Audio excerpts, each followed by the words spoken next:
WATD presents John Paul, the Car Doctor. All things automotive. Have questions? Call 781-837-4900. Now, here's John Paul, the Car Doctor. And good Sunday morning, everyone, and welcome to another edition of the Car Doctor program on 95.9 WATD, the South Shores radio station. And thank you for tuning in on this Sunday morning. It is, we've had a variety of topics that we've covered, and as we're sort of approaching Earth Day, which is coming up soon, I thought it'd be a good time to talk a little bit more about electric vehicles, and we've talked about electric vehicles a lot. But with us is Chris Harto. He is a Senior Policy Analyst on Sustainability Policy at Consumer Reports. Chris, good morning, and welcome to the Car Doctor program. Hey, happy to be here. First off, tell us what a Senior Policy Analyst on the Sustainability Policy team is. Yeah, so really what I do is advocate for regulations and laws that are good for consumers, while also kind of whenever a big regulation comes out, I dig in, try to understand, all the nitty-gritty details and help, all of our great writers at Consumer Reports communicate what these rules mean to the general public. So you read all the stuff no one else wants to read? Yep. I'm currently digging through the roughly 1,500 pages of the recent EPA proposal that they dropped last Wednesday. Yeah, it sounds like fun. Really a good time there. So, yeah. But anyway, one of the things certainly is the demand for electric vehicles. And some people you talk to, they'll say, no one wants these electric vehicles. Well, at my full-time job at AAA, we ordered 35 Ford Lightning pickup trucks, and we have no idea when we're going to get them because the demand has been so strong for them. Yeah, absolutely. The demand for EVs is really much higher than people really understand. We've done some recent survey analysis, and we found that there's actually 45 Americans who definitely want an electric vehicle for every one that's rolling off the manufacturer floor. So yeah, there's huge demand for these vehicles, at least relative to how many of them are being produced right now. And, there's some, and I don't know whether it will actually happen, whether, electric vehicles are completely mandated by, 2030 or 2035. I think that's really going to depend on that balance of demand and whether the manufacturers can actually do it. I'm old enough to remember when emissions laws changed years ago, and the vehicle manufacturers kind of said to the government, it ain't going to happen. We can't do this quickly. And eventually it happened, but it just was something that it couldn't happen. But I read a headline the other day, and I didn't read the story, but it said something about, auto manufacturers are going to have to continue to build gasoline cars to be able to sustain production of electric vehicles until they become that much more cost effective. Did you stumble across any information like that in your research? Definitely automakers are planning to use profits from manufacturing gas vehicles to help fund their transition to electric vehicles. Again, consumer demand is shifting rapidly towards electric vehicles. So, how long they can maintain that, and consumers are really going to continue to want to pay top dollar for those gasoline vehicles is a question. So that, the faster they can, get moving on the electric vehicles and scale up those at the same time, the better off they're going to be long term. Now, when you were kind of going through, consumer demand for electric vehicles, I know at AAA we did something similar, and we found that, a big percentage of people are considering an electric car in their next vehicle purchase, which could be over 4 or 5 years. And people are looking at different types. It could be something, small and compact like a Chevrolet Bolt, or it could be the latest, electric EV that might come out, or the Volkswagen minivan or microbus or whatever you want to call the van that people have a lot of interest in. What did your analysis turn up out of that? I mean, we see more and more vehicles and more vehicle classes showing up in the electric space. You know, right now the options are still somewhat limited. Most automakers only have one or two, maybe three EVs on the market yet. But they're rapidly expanding that. They're rapidly increasing the number of models at the different price points. And we see that as really helping to kind of, increase demand over time. A lot of people, I think, are in this situation where they want an EV, but they haven't quite found the one that they want to buy, or they're not ready to buy a new vehicle yet. But over the next 2, 3, 4 years, the number of choices is rapidly expanding, which means most consumers will be able to find something that's comparable to what they want when they go to shop for an EV. Yeah, and I was stuck in traffic at a pretty major intersection a week or so ago, and my wife and I were just sort of talking about electric vehicles, and she's like, are they as popular as people think? And, as we were sitting there and, kind of stuck watching some traffic move and other traffic not, there was a Mustang Mach-E that went by. There was 2 or 3 Teslas that went by. There was a Rivian pickup truck, only the second one I've ever seen. And then there was a Lucid that went by. And I just sort of looked at all of that and said, we're pretty much, since we've been sitting here, we're pretty much seen, almost all the electric vehicle brands that we're going to see. I think the only thing we were missing was a Volkswagen, and I think we maybe even saw a Chevrolet Bolt in the mix. So certainly we're seeing a lot of that. One of the arguments that comes out with electric vehicles sometimes, and kind of goes into whether it's fuel economy or safety, is by mandating high fuel economy numbers or mandating better, safer cars, vehicles are going to go up in cost, and people aren't going to be able to afford vehicles. And now typically the average transaction price, I guess right now, and an average, of course, is just that, is up over $50,000. But you also did another study back in February about, you looked at the fuel economy gains and those car safety improvements over 18 vehicle model years, and you found that really the prices didn't go up when you factored in inflation, right? Yeah, absolutely. So at Consumer Reports, we buy all of the vehicles we test.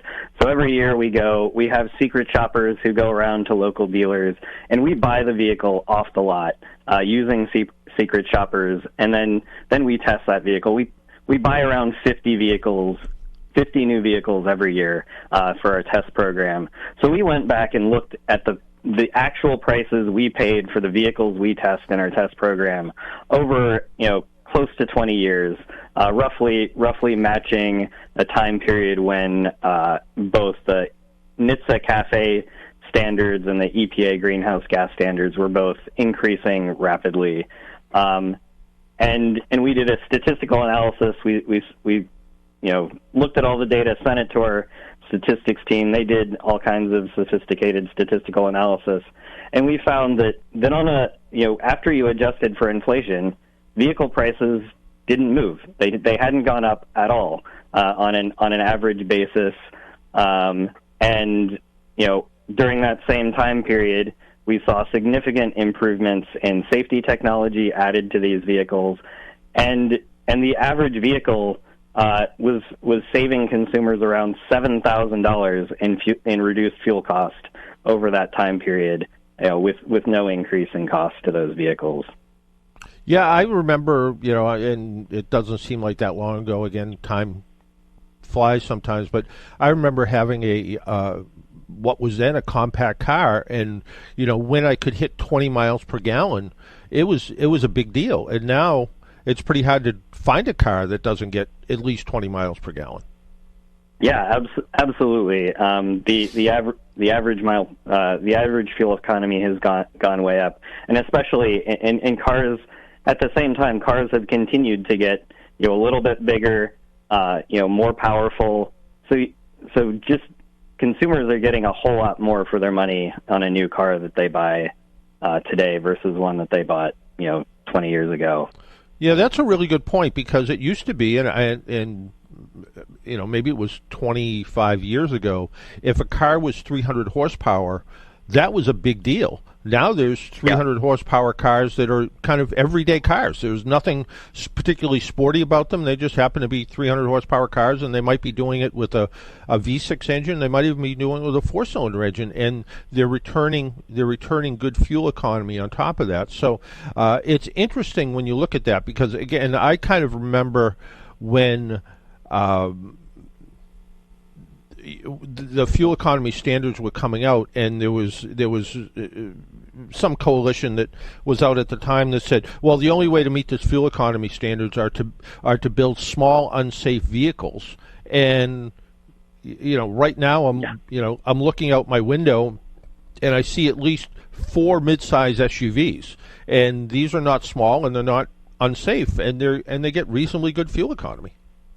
Yeah, even the smallest cars on the road that you can buy right now are a lot bigger than the mids. You look at a Honda Civic or something today versus what a Honda Civic was 20 or 30 years ago, and it's significantly bigger than an Accord, if not Yeah, a really good point. I mean, I'm test driving a Kia Telluride right now, and it's that mid-size SUV segment is a really popular segment, and even this vehicle still, I think EPA says something like an average of 21 miles per gallon, and up to about 25 miles per gallon out on the highway, which isn't bad for a mid-size SUV that can seat 7 people. Yeah, not at all. You would have been lucky to get 14 or 15 miles per gallon out of a vehicle like that 15, 20 years ago. Yeah. And in this particular vehicle, it has every bit of safety technology you can possibly imagine, everything from, collision warning and automatic emergency braking backing up, blind spot warning, cross traffic alert, smart cruise control with stop and go systems built into it, and even a reminder to look in the back seat and make sure you didn't leave your kids back there. So it has all of these safety innovations in the vehicle, and like you said, when you factor in the cost of what this new vehicle costs versus inflation, adjusted for inflation, the vehicle prices didn't really change that much. No. Which I think that really makes it interesting when you look at that. Going back to that 1,500-page document, are there any little bits and pieces out of that you can share with the audience about, so they don't have to read 1,500 pages? Yeah. So the just at a high level, what this rule will do is set new emission standards for 2027 through 2032. And those emission standards are technology neutral. Automakers can meet those standards, using whatever technologies they have available, which could include improving the efficiency of gasoline vehicles, deploying hybrids, plug-in hybrids, and electric vehicles. EPA, in their analysis, found that EVs were likely to be the most cost-effective method for automakers to comply with these rules, but not necessarily the only method that automakers had to comply with it. With that in mind, assuming that automakers complied 100% using electric vehicles and with no other improvements to non-electric vehicles, they estimate that these rules will drive around 2/3 of vehicles to be electric by 2032. Two-thirds of new vehicles being sold being electric in 2032. But I should note that doesn't mean that 2/3 of Americans will have an electric vehicle in a little less than a decade. This is only new vehicle sales, and the U.S. vehicle fleet tends to turn over quite slowly. People only buy a new vehicle every 5-10 years in many cases. So it's really we did some math to determine what does this actually mean in terms of how many Americans will need to own an electric vehicle for automakers to meet these standards, and we found that it was about 25%. So in order to meet these standards, we need about 25% of Americans to own an electric vehicle in about a decade. Yeah, I think it's interesting, I said, just sort of as an offhanded remark one time, I think in 15 or 20 years, a gasoline car may be as rare as a car with a clutch pedal. You don't see a lot of standard shift cars these days, but in fact, they're still around if you go looking for them, and maybe that's what a gasoline car will be like in that many years. It's really kind of hard to say at this point where it's all going to go, but it'll be interesting. And I think right now, and I've said it before, this is sort of the golden age of the automobile. This is the time where you can buy a car that's gasoline. It can be a gasoline electric hybrid. It can be a plug-in gasoline electric hybrid. It can be pure electric. Consumers have a lot of choice right now, and there's, I think there's some concern from some people that sort of a mandate of electric vehicles might limit that choice. But based on what you said, it really doesn't sound like that. It sounds like with the right work, car manufacturers can meet these regulations and be able to sell a variety of vehicles. Yeah, absolutely. And another thing that for people to keep in mind is that EV technology is rapidly improving. So the vehicles that are on the road today, that are being sold today, are really in many cases automakers' first real attempts at delivering an electric vehicle, and they're learning a lot from that experience. They're learning a lot from those first vehicles that they're getting on the road, and that learning will allow them to rapidly improve those vehicles so that they have some more range, that they're more efficient, that they charge faster. A lot of work going into ensuring that the vehicles charge faster. So the vehicle that you buy today, may look pretty antiquated versus the one that someone might buy 7, 8, 10 years from now, because of this rapid improvement in the technology and how much the automakers are learning from these first EVs that they're putting out there right now. Really good point. And if people want to read these reports and other information that you publish, do they just go to the Consumer Report website? Yeah, there's lots of great information on the Consumer Report website. If they want to really dig into the nerdy policy stuff, they can go to cr.org/EV-policy, which is where they'll find a lot of my advocacy reports, policy reports that are a little bit more nerdy in the weeds. But if you just want to learn a lot more about electric vehicles, just go straight to consumerreports.org. Chris, I want to thank you for taking a little time out of your Sunday morning and joining us on the Car Doctor program. Yeah, thanks for having me. All right, take care and have a good rest of your Sunday. You too. Bye-bye. Why don't we take a break, pay some bills? My name's John Paul. This is the Car Doctor program. If you would like to join us and talk about electric vehicles or any kind of vehicle or problem you're having with your vehicle, give us a call at 781-837-4900. You're listening to the Car Doctor program on 95.9 WATD. We'll be right back. AAA is with you at every moment in your life. They have 24-hour 7 roadside assistance, which covers you in any car you're driving or riding in, even a rental or your friend's wheels. They have great member rates on home and auto insurance, savings on travel, hotels, and rental cars, and discounts on hundreds of your favorite brands. You're covered on and off the road. Learn more at aaa.com/join.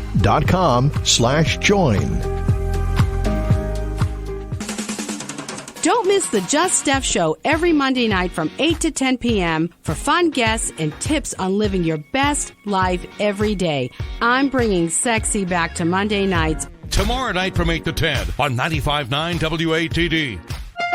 Make an appointment Sunday morning at 11 for John Paul, the Car Doctor, on 95.9 WATD. Now, back to the Car Doctor.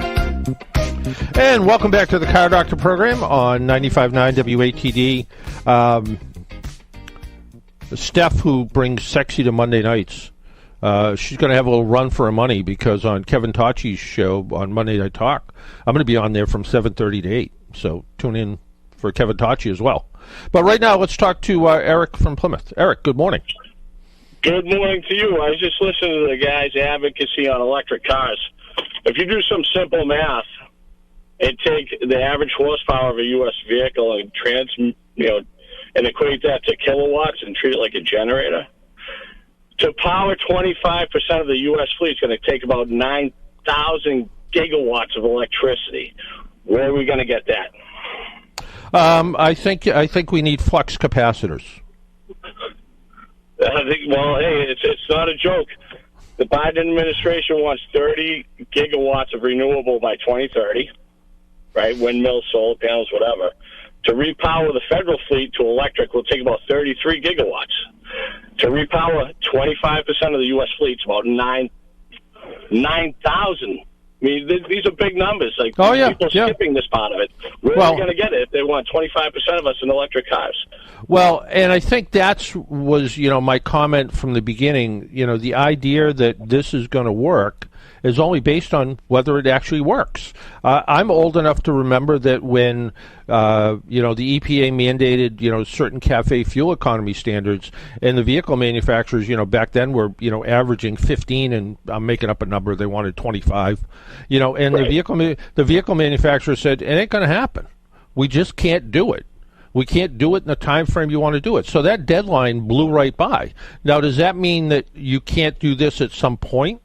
Yeah, you might be able to, but it may not be with electric or traditional electric vehicles at all. It might be with hydrogen, and that might be the next fuel to make it work. I had he's a retired engineer from Exxon, and he has developed a gasoline car or a gasoline engine that he has put in a Prius.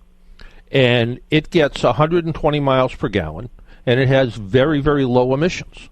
And, he said to me, the patent's finally gone through on it. Here's the patent number. Check it out. He said, there's no reason why we can't have a gasoline car that can get ridiculously good fuel economy, ultra low emissions, and make it work. And he looked at things like, garbage trucks in New York, and he said, there's no reason why, they can't burn sort of recycled plastic rather than diesel fuel.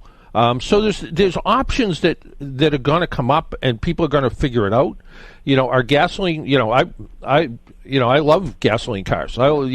Especially fast and loud gasoline cars. I love stuff that explodes and, has fumes coming off of it and flames coming out of it. That's what I like. But some of this, some of what we're looking at, take the politics aside of it, because I'm not political at all, but look at it and go, is it going to happen? I don't know if it's going to happen, but I think, trying to get the vehicle manufacturers to do something is probably good. Whether they can actually pull it off or not, no idea. And I think what's going to make it work or not is whether it's actually even possible. Like you said, if 25% of the population drives an electric car and you need 9 gazillion kilowatts of power to make it work, and you can't do it with solar panels and other renewable. I mean, personally, the idea of having a wind farm off of Nantucket, I can't think of any more inhospitable place to put windmills than out in the middle of the ocean. To me, I mean, other than it's windy, to me it's like, I can't keep stuff in my shed without it getting rusty. The idea of putting stuff in, out in the middle of the ocean to keep it from getting, the only place I could think that could be worse is maybe like, I don't know, the salt flats or something, because then you have salt and you have wind. But the idea of a wind farm, can it provide some electricity? Sure. And I mean, at AAA, we're going through trying to electrify some of our vehicles. We're putting solar panels on the roofs of the buildings we own. We're trying to do a lot of things that try to help with the economy. But, whether all this is going to work, not quite sure. Well, my take on the whole thing was, instead of the government stepping in and mandating it, something that, we need that much electricity. That's a fact. All right? Not disputable. If you want those cars electric, it's a huge amount of power. Why don't we let the free market economy take over instead of having our government completely and continually get in the way and mandate these things and waste our money in the meantime? Well, I think I'm a constitutional capitalist. You brought up the windmills out in the water, the wind turbines. The commercial fishing fleet literally has one of the smallest carbon footprints of any protein-producing industry in the world, and it's all non-genetically modified organic product, right? And the oceans are responsible. I have some of it thawing. I have some of it thawing in my sink right now. But go ahead. Yeah, about 50% of the world's protein is derived from the oceans. There's no reason to put the windmills out there. They got windmill in Hull that they can drive up to and fix. But that thing hasn't worked for 3 years. They took one down in Kingston just a couple of years ago. They got one up in Blackburn Industrial Park in Gloucester where one of the blades fell off. But listen, I apologize. This is a car show. Yeah. I just have an issue with the electric cars. So I'll stop there. Let's go out and burn some rubber. How's that? I'm with you on that one, brother. Let's go diesel. No computers on my truck. All right. Take care, Eric. Have a great day. Bye-bye. Let's go to Tom in Weymouth. Hi, John. Hey, I'm Tom. pretty much agreement with the last call. He said a lot of things. And I was going to say, I have a 10-year-old car I bought brand new, and never have issues with it. And the one thing that I'm on my third is a battery, and I don't abuse it. But everything else runs fine. And it seems today that we have finally perfected the gasoline car. They're fantastic. They run hundreds of thousands of miles. You really don't have much issue. And now I'm like, why? Why is the government doing this? Why does the government really get behind things? It's money. It's really, to me, with government corruption. There's lots of money to be made. They went to windmills, and they're all environmentalists. They kill millions of birds. Now they're finding out it's affecting whales. They're just always contradicting and lying. So I wouldn't buy one, honestly, for that reason. I won't capitulate to them, to be honest with you. I just don't trust government. But the other thing is, another thing about the car is they're making so much high horsepower. If a lot of these car manufacturers didn't make that much, and I'm a free market guy, we'd be getting great mileage right across the board. You know what I'm saying? Instead of, do we need 350 horsepower cars? So, well, I mean, there are those people who think that, if you... if a little horsepower is good, a lot of horsepower is better, and I guess if you're right, do we really need cars that have top speeds of 180 miles an hour when the speed limit, in the fastest speed limit states might be 80? Do you really need 150 mile an hour speedometer for that matter? And I think the idea, I like what Eric said. He's a constitutional capitalist. Yeah. I'm not sure exactly what that means, but I sort of like the ring of it. But the idea that I like choice. I like the idea. If you want to go out and buy a $35,000 Chevrolet Bolt that plugs in and charges up and does well, go out and buy it.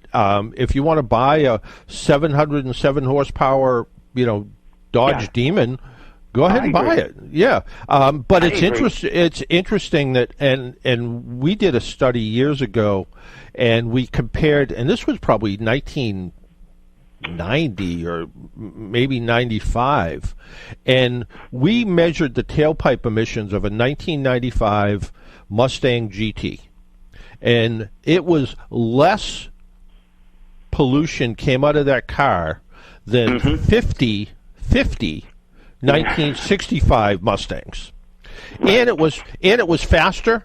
It ran better. It handled better. And you're like, well, I guess technology and development and all of those things really did build a better, faster, more fuel-efficient, lower-emissions vehicle. And would that have happened without the government sort of saying you have to do it? I don't know. No. Like Eric said, let the free market make the decision. And that's exactly what's going to happen. If, a whole bunch of people look at electric vehicles and go, we don't want to buy one. And that's kind of what it is right now is, a lot of people want to buy electric vehicles because they're new and they're different. We didn't go from a horse and buggy to a car because the government mandated it. It's because it was a better thing, Yeah, back, when Henry Ford was inventing the first car, what people wanted was faster horses. They didn't necessarily want a car; they just wanted a horse that went faster, and that's a little bit of what swayed the market. And I think today, you kind of look at it and go, well, if everything's electric and you can go 300 miles between charges and, 1 out of every 3 charging stations is broken and, America, I think, relies on the, great American road trip where families still get in their cars in the summertime and go on long road trips. And if they can't charge up their electric cars on the way, it's going to be a problem.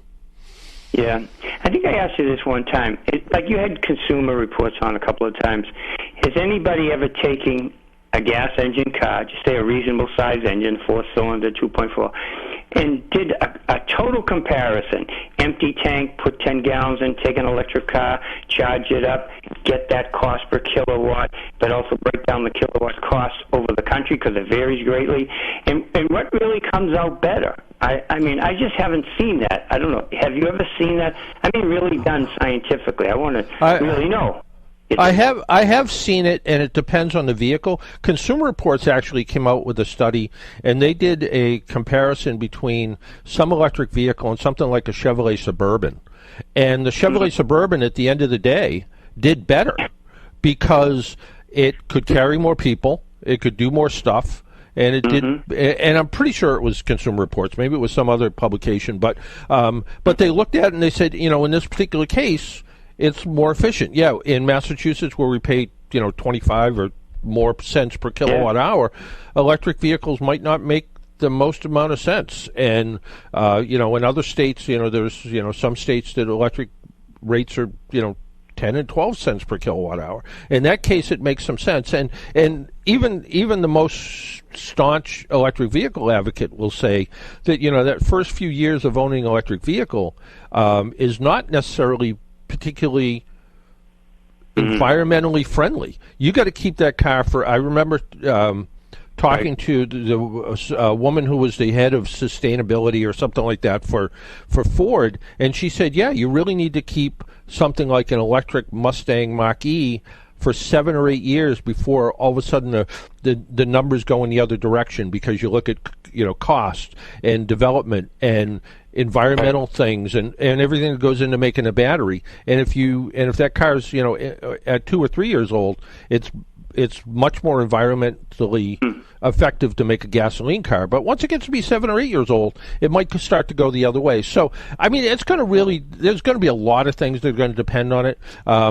Like Chris Harto said, was we still really are in the kind of infant stage of electric vehicle development. I mean, electric vehicles have been around for a long, long, long time, but from the from the 80s till now, there was a pretty big change. And really, electric vehicles until Tommy Tesla came out with his, Elon Musk came out with the Teslas, that's what really kind of turned the market around. I remember when, Tesla and Fisker were the first real electric vehicle manufacturers.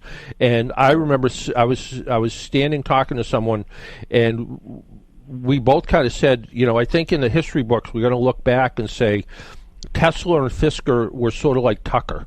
They built a few cars, they had a lot of fun, maybe they made some money, and in the history books we're going to say, well, this was something that worked or didn't work. And I guess I was, we were half right, because, Fisker went out of business. They're coming back with, Fisker Ocean. But, Fisker at the time went out of business, and, Tesla's there's a lot of Teslas on the road and a lot of pretty happy Tesla owners. The real question will be when those cars get to be 10. The average new car on the road now is almost 11 years old.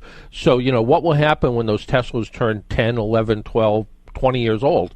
Will they be good used cars still? Like a 20-year-old, Toyota Camry or 20-year-old Ford Taurus can still be a pretty good used car. Will a 20-year-old Tesla be a good used car? I don't know. I don't think anyone knows. Right, but I just think that a lot of people that buy electric cars really don't really know much about cars. I think they're just people that kind of go along. Well, oh, this is the thing. I mean, the more people that I know that know more about cars tend to not want them. And also, if you ask a young person, I ask a lot of young people, 20 years old, 19, like, what car would you like? And they'll go, oh, a Tesla. And I go, how come? Because it's cool. It's a cool thing to have, And it's because it was expensive, and you don't see them. And it's not real reasoning because it's a great car. It's just, it's a cool car because nobody has them. But anyway. Yeah, I mean, who was the guy from Tool Time? What's his name? The guy Tim or something. Tim Allen. Tim Allen has a very extensive car collection, but he drives a Tesla. And somebody said, somebody said to him, "Why do you drive a Tesla?" And he goes, "It's fast, it's quiet." He said, he says it's kind of like a video game. He said, but, do I like it more than I like my, 500 horsepower Mustang? No, not really. But he said, it's just another car. My old boss, who was the CEO of AAA, when I first met him, he was driving a Ford Taurus, and then as he became more CEO-ish, I guess, he bought a Lincoln, then he bought a Caddy. And then I said to him, Mark, what's the next car you're going to buy? And he said, I've already ordered it. I ordered a Tesla. I said, Tesla? How come? And he goes, I wanted a luxury car and an American car. And he said, it just happens to be electric. And he said, I've tried Lincoln, I wasn't happy. I tried Cadillac, I wasn't happy. I'm going to see how the Tesla works out. And he's also a car collector. He has a bunch of a couple of performance cars, a couple of British car. He's got an MG TD, and he's got an Austin Healey 1000. He's got some pretty cool cars. But he has he bought a Tesla because that was the reason. He said, I wanted an American luxury car. I want an American car. And he said, I've given the American cars a chance, and I wasn't real happy with them. But that American car he bought probably cost $100,000 too. So it's not really mainstream. I mean, it's okay to do that. You can afford it, but I'm saying he's not really driving. There's three different Teslas, wasn't there? Teslas. I don't know them that well, but I mean, I guarantee he's not buying the low end or the mid range. He's buying the high end one. Which anybody. He ended up getting rid of the high end one, and he bought two Model 3s. So he bought two of the cheaper ones because I don't know why. Because he did. Maybe he wanted the tax deduction wasn't what he expected, maybe, and then rationalization came in. or he could have wanted the tax deduction. Yeah, right. Yeah. Well, all right. Always a pleasure. Take care, Tom. Bye-bye. Another capitalist. All right. Take care. Our phone number is 781-837-4900. 781-837-4900 is how you get through. Why don't we take another break if we could? Sound okay with you there, Mr. Jesse? Sure thing. All right. My name's John Paul. This is the Car Doctor program. You're listening on 95.9 WATD. AAA is with you at every moment in your life. They have 24/7 roadside assistance, which covers you in any car you're driving or riding in, even a rental or your friend's wheels. They have great member rates on home and auto insurance, savings on travel, hotels, and rental cars, and discounts on hundreds of your favorite brands. You're covered on and off the road. Learn more at aaa.com/join.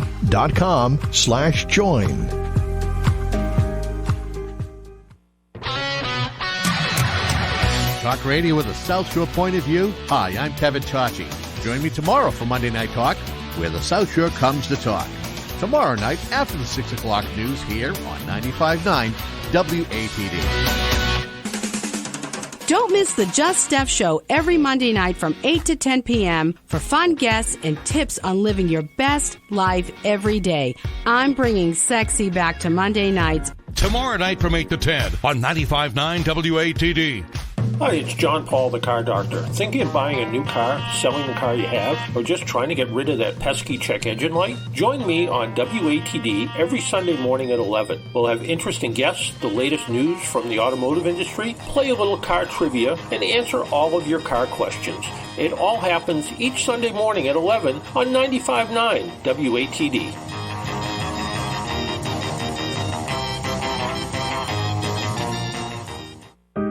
AAA is with you at every moment in your life. They have 24-hour 7 roadside assistance, which covers you in any car you're driving or riding in, even a rental or your friend's wheels. They have great member rates on home and auto insurance, savings on travel, hotels, and rental cars, and discounts on hundreds of your favorite brands. You're covered on and off the road. Learn more at aaa.com/join.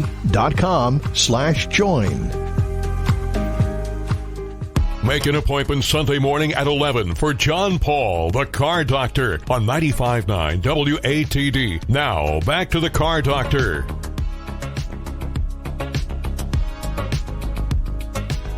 And welcome back to the Car Doctor program on 95.9 WATD.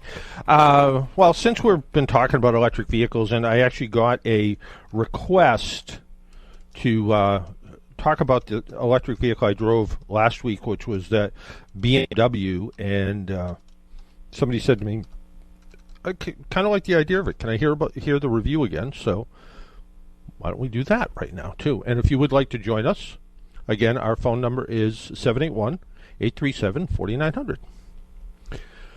So the BMW iX, which was what I drove, is the manufacturer's first all-electric SUV. The iX comes in 2 trim levels, the iX50 and the high-performance iX M60. The 50 comes with 2 electric motors that produce a very healthy 516 horsepower. The M option increases the horsepower to an almost ridiculous. And you know, like Tom from Weymouth said, do we really need 300 horsepower, 400 horsepower cars? Well, the BMW M60 is 610 horsepower and 749 foot-pounds of torque. So as much as some people might say electric vehicles are boring, when you have almost 750 foot-pounds of torque, it ain't boring. It really isn't. The electric range, on the sticker, if you will, said something like 280 miles. I charged it up, and I can only charge up on 110 volts because that's all I have. I haven't committed to buying an electric vehicle charger and don't know if I really will ever. But on 110 volts, it took a ridiculously long time to recharge. But I guess maybe doing it that slowly, it was up over like 380 miles that way. When I charged it up, I did charge it at a level 2 charging station, and it said 320, so it was still above the stated mileage. But charging up really slow, got it up, I think it was almost 380 miles.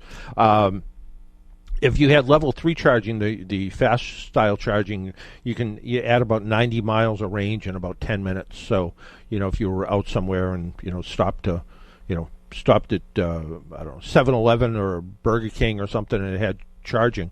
And that's something I actually saw the other day. I went by a 7-Eleven. They had charging stations sort of over in the corner of the lot. On the road, again, the iX is really fast. It handles well. The ride's pretty comfortable. The steering's nice. It's actually very BMW-like. It's pretty light at low speeds. It feels nice at high speeds. You get good road feel with it. Overall, it was really good. The cabin's really comfortable, supportive seats, offer plenty of adjustments. My wife, who's 5'5", right in the middle of the head restraint area or the seat, there's sort of an opening. And when this was a car we were stuck in traffic with, by the way, and she kind of put her head back against the seat and said, "This metal thing is not comfortable." So if you're shorter and you're considering one of these cars, and again, you shouldn't drive with your head against the head restraint. It's there to protect you if you do get in a crash, but it's not a head rest, it's a head restraint. But you might find yourself as a passenger or just a shorter person, and you might go, this isn't comfortable. Just something to be aware of. The instrument cluster is ridiculous. It's a it has this like curved display screen, so it looks like kind of a cool television set sort of thing, but it's a 12-inch instrument cluster on one side and a 15-inch center instrument display on the other side. It uses iDrive 8, which is the 8th version of iDrive, which when iDrive first came out, I'm like, this is awful. It has gotten better and better because they've made it less and less sophisticated, I guess. It does have head-up display, and it has this really augmented view on the navigation, so it actually brings up what you're really seeing in front of you on the nav screen, and it has like this arrow system that tells you, here's, turn right at this, after this blue truck goes by, because it's showing you a picture of the blue truck. So it's kind of neat. The voice command system, which I generally hate, was probably the best voice command system I ever used. I don't know who makes it, but it works really, really well, as opposed to some of the earlier ones that didn't work well at all, and still on some of the new cars I drive, they don't work well. This one worked really good to the point where you could tell it to change the cabin temperature, find a different radio station, do all kinds of different stuff. It worked really, really good. And I think I mentioned this, and I think this is one of the things the person who asked me to do the review over again said something about the door handles. What was up with the door handles? And it's sort of a reminiscent of an older car that you stick your hand up in a slot in the door, and inside there's a kind of a button that you squeeze to open the door. If you're wearing winter gloves, I'm not so sure you could get your hand up in there if you had a big hand. So on the inside, to open the door, there's a push button. There's a redundant switch on the door to be able to open it if all the power goes out in the car. One of the things that I think BMW needs to work on is the sound when the door closes. It is a soft closed door, so ideally you close the door, just let it click, and it sucks itself shut. Cool when it works. But most people get out of the car and slam the door shut. When you do this, it tries to catch itself, and it does not sound good when that happens. It makes this really weird sound, and it just makes a car, this very expensive, very high performance luxury car, just sound kind of cheap. But overall, the BMW iX M60 is a very impressive electric SUV that offers a blend of luxury performance, environmentally friendliness. It's an excellent choice for drivers that have a generous budget and are looking for a premium electric SUV with cutting-edge technology and a range that, in some cases, rivals many gasoline cars. It's easy to see how this BMW won the overall award from the 2023 AAA Car Guide. So there it is. Speaking of more electric cars, Lamborghini is going to have its first plug-in hybrid, and almost 1,000 horsepower. So who's going to buy a Lamborghini? Somebody will. But Lamborghini is lifting the wraps on a powertrain specs for its first plug-in hybrid supercar. It's set to be unveiled just this month in Europe. It doesn't even have a name yet. It uses a naturally aspirated, so non-turbocharged, supercharged V12, coupled with 3 electric motors. One will be mounted transversely, integrated into the car's 8-speed gearbox. The other 2 will power the front wheels together. 986 horsepower. Back to what Tom said. Do we need 986 horsepower? I don't know. I don't think so, but I'm glad you can get it if you want to get it. I don't know. For 2024, the GMC Hummer EV can help you get a charge. According to an article here, GMC is expanding its charging capability of the Hummer EV so they can act as generators and send a charge to other electric vehicles. This is one of the reasons at work we were buying the Ford Lightning pickups, because they can provide sort of level 2 charging. Right now, we're helping people with electric vehicles. We have a big gasoline generator that we have mounted on some of our trucks. And if an electric vehicle runs out of electricity, we can go out and sit there for a while and put enough electricity back in that car to get them going again. The Hummer EV Edition pickup will be available as a 2024 model year. It has an 11.5 kilowatt AC charging capacity. The boost will give the Hummer EV the ability to not only charge faster, but also offer onboard power for the first time through a power station generator, including the ability to send 6 kilowatts of charge to other EVs. The capability and the 19.4 kilowatt onboard charger come standard on the 2024 vehicles in trims 2X and above. The brand said that it includes the SUV edition as well as some other stuff. So kind of interesting stuff there. I think what's going on with consumers will make consumers will actually make the choice on what's going to happen with electric vehicles. Some of the stuff that kind of came in the mailbag, if you will, this week. Some of the questions I got.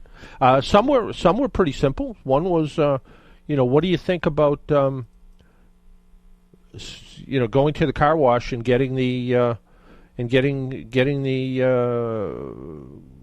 spray on car wax? Is it worth the money? It can be, but it isn't. It doesn't take the place of a real hand applied wax. It's a spray wax. It causes the water to bead up a little bit. Is it better than nothing? Yes. Is it take the place of putting on real wax? Nope, not at all. Somebody wrote to me, and they recently experienced a scary situation with their 2009 Ford F-150. Upon acceleration to get their vehicle up to 60 miles an hour, the car just kept going. And then all of a sudden the vehicle took off by itself. The engine revved up to almost 6,000 RPM. When this happened, I had no brakes. It was like stepping on a brick. The truck gained speed up to about 80. They put the vehicle in neutral to glide over to the side of the road. Nothing was stuck under the gas pedal. What could cause this? It sounds absolutely like the throttle was stuck open. When that happens, engine vacuum will drop, but you have vacuum booster, so you should have gotten at least a couple of brake applications out of that. But the pedal certainly can get hard when it runs out of engine vacuum. And also the brakes can overheat. As you start to decide something's wrong, you step on the brake pedal, and maybe not real hard at first, and then the brakes start to overheat, and then they start to fade. So you get this combination of brake fade and a hard brake pedal. This Ford truck, even though it's not a new Ford truck, doesn't have a physical connection between the gas pedal and the throttle body. So there's no cable that runs from the gas pedal to the throttle body like old cars with, fuel injection or carburetors did. So I would be looking at the throttle body, but I'd also be looking at maybe things like, cruise control issues. And I'd also be looking for codes and a variety of different things that could cause that, just to see what's going on. Somebody else has almost a similar vehicle, only even older. A 1999 Ford F-250. The check engine light's on. They scan the computer. They got a code 1401. The question is, do I replace the DPFE sensor or the EGR valve? Well, that code means there's an issue with that system, and my answer is more testing is necessary. The digital pressure feedback electronic sensor is an integral part of the EGR valve, the exhaust gas recirculation valve, because in the world of cars, you can't have too many acronyms, it seems like. But the DPFE sensor provides information to the powertrain control module, another three-letter acronym, PCM, to tell you how much exhaust gas is flowing through the system. Without testing the circuit, all I can really do is tell you the most common fix is to replace the sensor itself, not the EGR valve. You can do some testing of the EGR valve, see if it's working okay. But the most common fix is replace the sensor. A lot of people, a lot of technicians won't even take a chance. They'll replace the sensor and the EGR valve all at one time. A tire question. I should leave this for the folks at Sullivan Tire. I recently had a screw in my car's tire. It was close to the sidewall, so the tire store said to replace the tire. Here's the issue. They installed the correct size and the same brand, but a slight variation from the other tires. Would this be a problem? So in other words, I guess the tread is a little bit different. Same name brand, same type of tire, everything together. It's not ideal, but it shouldn't really cause any problems. Ideally, it would be best to replace them in pairs. Might not be able to afford that. The only real problem I've ever encountered on doing that is on a rare occasion, the different tread patterns will set up like a weird harmonic, and you might get like a weird noise you've never heard before. And it only happens at certain speeds, kind of a weird thing that will happen. Ideally, replace tires in pairs when you can, but if you can't because of whatever reason, or the other tires are in really good shape, yeah, putting the one tire on with the little bit different tread, but you've done the best you can. You've gone with the same brand, same size, same type, just they modified the tread design. And we'll do one more here. Somebody owns a 2003 Toyota Camry. It's a 4-cylinder engine. It's got 110,000 miles on it. Recently noticed the car was running a little hot due to a loss of coolant. The mechanic attributed the loss of coolant to a blown cylinder head gasket. He stated this occurred because the bolts holding down the cylinder head to the block loosened due to worn threads in the block. He further stated the worn threads had to be drilled out and replaced by a heavy-duty thread repair kit at a cost of about $3,500.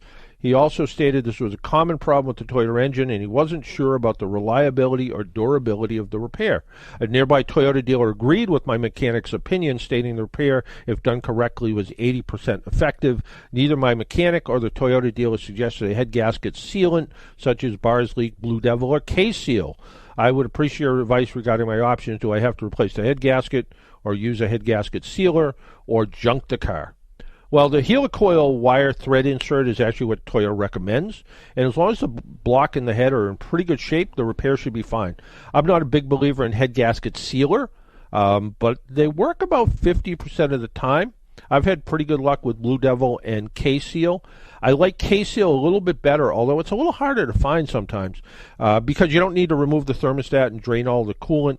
Blue Devil, you're supposed to pull the thermostat, drain all the coolant, put water in it, put the Blue Devil in it, let it circulate around for an hour, then drain it back out, put the coolant back in, put the thermostat back in. The K-Seal, you just dump it in. Again, seems to work about 50% of the time. The question is, should you fix a 20-year-old Toyota? As good as Toyota products are, it's still a 20-year-old car, and certainly at the end of its life, I don't know, 20-year-old Toyota, I think I'd try the K-Seal. I don't know that I would put $3,500 into a repair of a head gasket, even though it's only got 110,000 miles on it. Well, that is our program for today. We caused a little controversy, and that's okay. I like doing that once in a while, I guess, too. Actually, next week we're going to be talking to a coworker of mine, Lauren Paterno from AAA, about a little bit on the same subject about the environment and all with AAA strategy. We want to share that. But until next week, make sure you wear your seatbelt, drive safely, be good to your car, and if you see an emergency vehicle by the side of the road, slow down or move over. It saves lives. Talk to you all next week. Bye-bye.